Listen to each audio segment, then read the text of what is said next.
ஒரு சிலரை அழிக்கிறதுனால இந்த இனத்தை அச்சுறுத்தி பார்க்கலாம் நினைக்கிறான்டா நிறைய பேரு.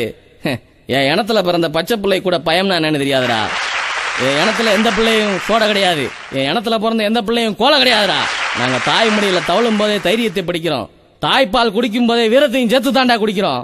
திருப்பாச்சி அருவால தீட்டி பதம் பார்த்துட்டு தலைக்கு தலைன்னு தெரிஞ்சுக்கிட்டு இருந்த கூட்டம் இன்னைக்கு நேரத்தில் 100 வருஷம் 200 வருஷம் இல்ல, பலாயிரம் வருஷமா வீச்சருவாலையும் வெல்கம்மையை தூக்கிக்கிட்டு வெற்றிவேல் வீரவேல்னு சொல்லிட்டு தெரிஞ்ச கூட்டம்.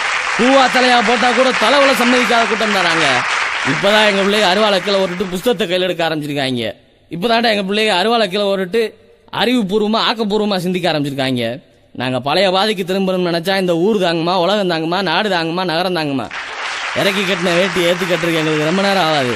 எங்களுக்கு கட்டின செயலு எடுத்துப்பாரு பழைய பயிலு. மன்னர் காலத்திலே போர் செய்து கொலை தொழில் புரிவதும் வெற்றி பெற்ற நாடுகளில் கொள்ளையிடுவதும் அரச மரபுகளாக கடைபிடிக்கப்பட்டன. பிற்காலத்தில் அவைகளே குற்றச்செயல்களாக கருதப்பட்டன.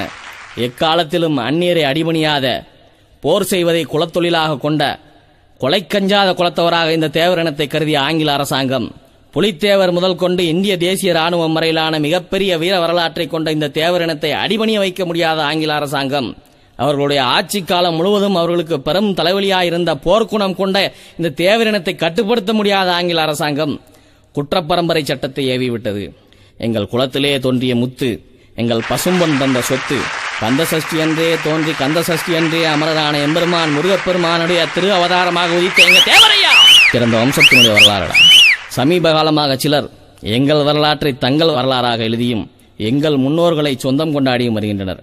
ஆகவே எமது இனத்திற்கு நம்முடைய வரலாற்றை நினைவுபடுத்த வேண்டிய காலத்தின் கட்டாயமாக இருக்கிறது.